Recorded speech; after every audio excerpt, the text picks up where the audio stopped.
आचार्य, सबसे पहले तो आज जिस मंच पर बैठे हैं वो मंच है मंथन का।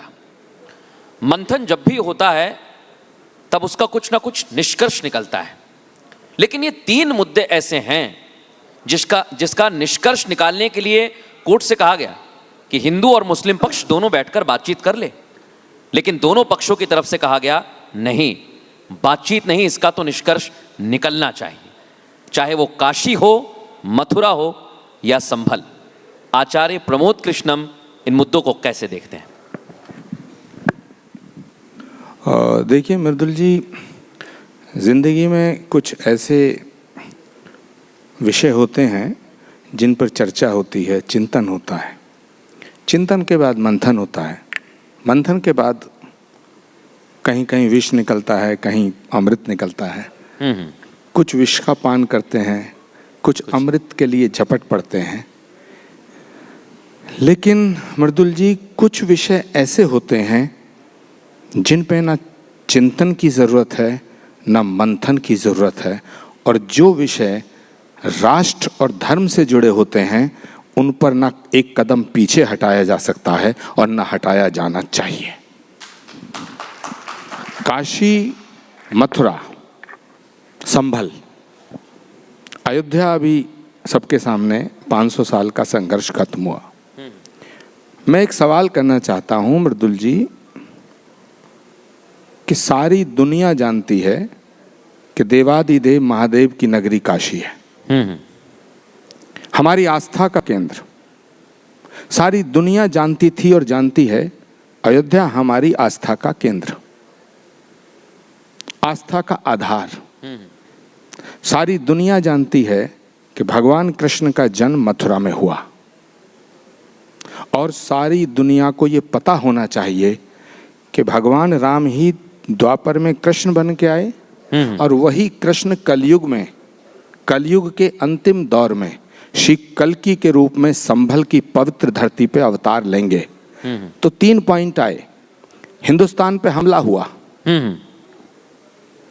हिंदुस्तान पे हमला हुआ, हमला होने के बाद लूटा गया, और एक वक्त आया कि हिंदुस्तान पे हुकूमत स्थापित की गई। बिल्कुल। लेकिन कभी सोचा है कि काशी को तोड़ा, मंदिर को, सोमनाथ तोड़ा, मथुरा तोड़ा, अयोध्या तोड़ा और संभल तोड़ा? ये 4 मंदिरों को क्यों तोड़ा गया?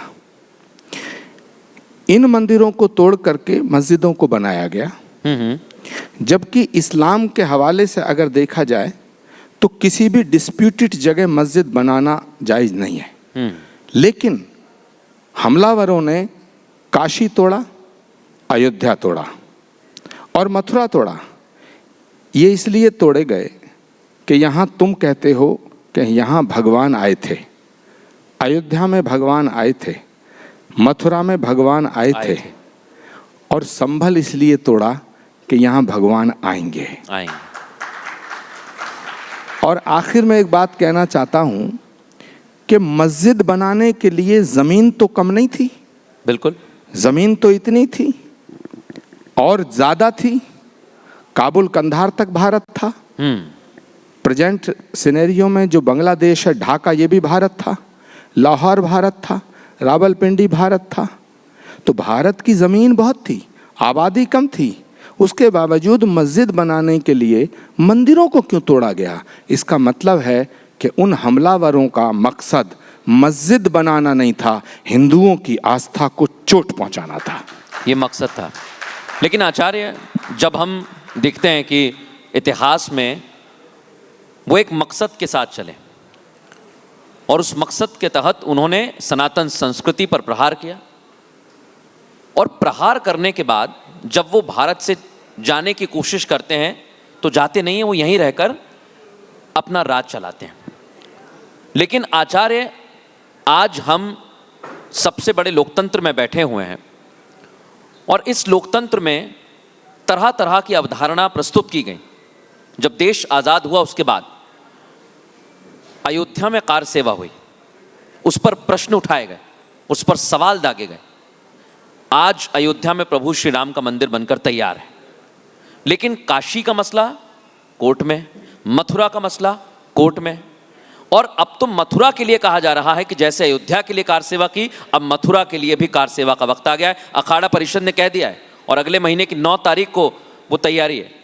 आचार्य प्रमोद कृष्णम उसमें क्या योगदान देने वाले हैं?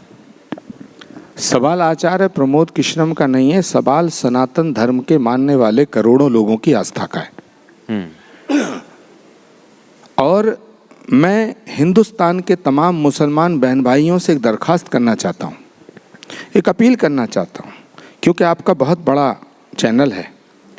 मैं पूरे हिंदुस्तान के उन मुसलमान भाई बहनों से बहुत ही विनम्रता से हाथ जोड़ के निवेदन करना चाहता हूँ कि वो इस देश की मिट्टी में पैदा हुए हैं और इस देश की मिट्टी में ही मिल जाएंगे।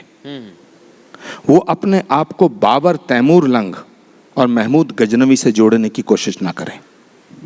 ये लोग क्यों जोड़ते हैं? ऐसा क्या कारण है गुरुदेव, ये क्यों जोड़ते हैं?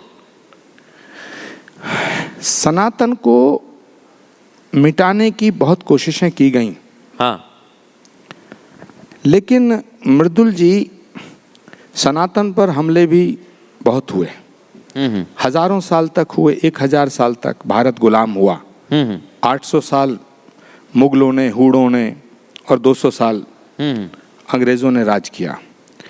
भारत इसलिए गुलाम नहीं रहा मृदुल जी कि तैमूर लंग बहुत बहादुर था, बाबर बहुत बहादुर था, सिकंदर लोदी बहुत बहादुर था,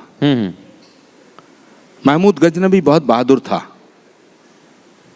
भारत इसलिए गुलाम रहा, भारत इसलिए गुलाम हुआ कि हमारे बीच में कुछ जयचंद मौजूद थे।